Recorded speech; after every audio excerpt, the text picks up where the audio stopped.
Elvar was a quiet soul, more comfortable with his herd of Reha, woolly, shaggy animals suited to the cold and desolate plains, than with the people in his village. Nalbury was a simple place, with low, thatched huts and a single wooden shrine where villagers prayed for safe travels and plentiful harvests. Life was steady, if hard, and the villagers were content with their small place in the vast world. But beyond Nalbury, strange things were stirring.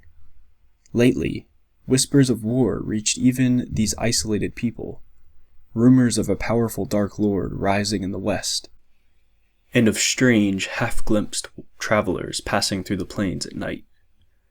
The village elders warned against wandering far, and Elvar took their words to heart, keeping close to his grazing lands.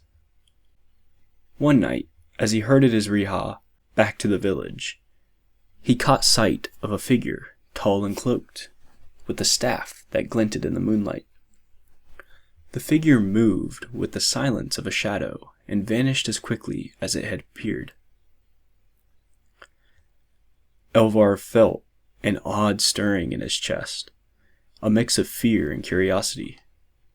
He hurried home, but could not shake the feeling that something was calling him beyond the plains. A week later, Elvar heard that his friend Mira had gone missing. She had been gathering herbs near the shifting woods and hadn't returned. The villagers believed the woods were enchanted, a place where shadows moved and voices echoed without source. None who entered returned unscathed. Some lost their way and emerged days later, speaking of strange dreams, while others simply disappeared. Unable to ignore his growing sense of unease, Elvar resolved to find Mira. Armed with only a small dagger and his courage, he ventured toward the forest. The air grew thick as he approached, filled with an earthly scent and the distant rustle of unseen things. The shifting woods seemed to breathe, the trees bending as if whispering secrets to one another. As he searched, a voice echoed around him, low and melodic, like a song carried on the wind. Elvar followed it deeper, where he found Mira, staring entranced at a pool of dark water. The song grew louder, pulling them both towards the water's edge. But as Elvar reached for her, he saw a figure across the pool, an elf with a sorrowful expression, his face marked by ancient grief. The elf's eyes met Elvar's, and the singing ceased, replaced by silence so profound it felt alive. The elf introduced himself as Kaelir, a spirit bound to these woods by an ancient oath. Ages ago, Kaelir had come from the distant west, sent by the last of his kin to explore lands beyond Middle-earth. But he had ventured too far and had fallen under a curse, bound to the shifting woods, to watch and wait, lest any creature of darkness emerge from within. Kaelir looked upon Elvar and Mira with pity. "I did not mean to draw you here," he said, "but you must help me, for a dark spirit stirs beneath the woods, and I have not the strength to contain it alone. If it awakens, it will spread shadows across your land." Elvar felt a deep chill, but nodded. He knew that if this spirit escaped, no place in Rhun would be safe. "What must we do?" he asked, his voice steady despite his fear. "Hold fast to each other. For you will see illusions, visions of despair and doubt. Stand firm, and I will summon what remains of my power to seal the spirit once more."